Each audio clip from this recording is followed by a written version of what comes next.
E a gente tem aqui um outro assunto, Rose, que ganha repercussão desde a fala, digamos, machista do deputado Plínio Valério, deputado, do senador, aliás, Plínio Valério. E hoje me chamaram ele de vereador, que inclusive combina mais, né, com a postura que ele tem adotado. Do senador Plínio Valério, com grandes repercussões, Rose. Quais são os desdobramentos? Olha, ele foi colocado lá na Folha de São Paulo como perdedor da semana, né? Perdedor da semana em função da forma como ele falou. A gente destacou na semana passada que ele foi chamado a atenção pelo presidente do Senado, que isso é raro de acontecer e geralmente acontece com parlamentares do baixo clero, né? Você não vai ver ele chamando a atenção de qualquer senador, porque há uma correlação de forças ali, né? Mas é possível que haja uma avaliação que a força dele é menor, como ele de fato tem demonstrado no mandato dele, e aí é chamado a atenção publicamente, é enquadrado publicamente.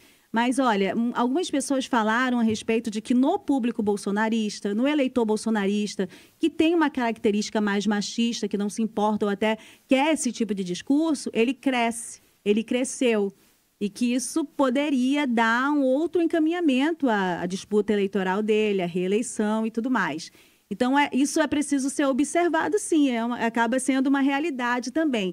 Só que não necessariamente de substituição, Thaís. O que acontece também é que, às vezes, o crescimento, né, esse tipo de proposta, de nome, crescer num público de forma espontânea, né, por meio dessas falas, pode fragmentar esse eleitorado bolsonarista, que é um grande desafio na disputa majoritária do próximo ano, para os nomes que estão postos, né? Algumas pessoas, alguns políticos que estão no campo de esquerda, não são exatamente de esquerda, mas estão num campo de esquerda, sabem do desafio que vai ser conversar com esse eleitorado. Então, vão armar suas estratégias.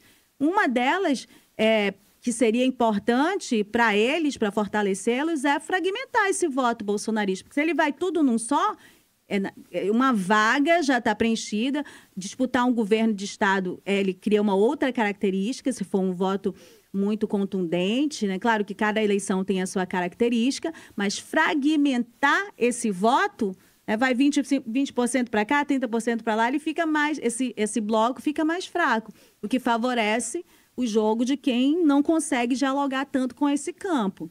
Então, é necessário observar. E tem várias jogadas, várias peças para serem combinadas aí. De repente, o Plínio Valério realmente vira aí uma possibilidade no campo bolsonarista, o presidente Bolsonaro apoiando 2 candidatos ao Senado. Primeiro, o projeto dele primeiro já está bem claro até este momento, que é o Alberto Neto, de repente um candidato ao governo, que de repente pode ser também desse campo do governador Wilson Lima. Aí nesse caso, Plínio é descartado e o Bolsonaro teria 2 candidatos, o Wilson e o Alberto Neto, com um nome para o governo, uma cabeça para o governo, né?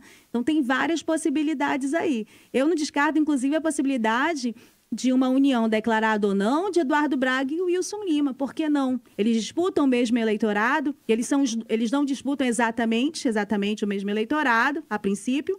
Eles podem fazer um jogo que não prejudique, já que os 2 são os primeiros, né? São as primeiras opções até esse momento nas pesquisas que estão sendo postas, da lembrança, são as 2 candidaturas que estão mais claras na mente do eleitor. Então, tem muita possibilidade aí pela frente. Vamos aguardar, porque o jogo está começando. Já teve muita movimentação em prol dessas eleições, mas tudo pode acontecer até lá. Rose, obrigada. Por hoje é só. Reinaldo Azevedo já está na passarela do rádio. Obrigada, Cindy Lopes.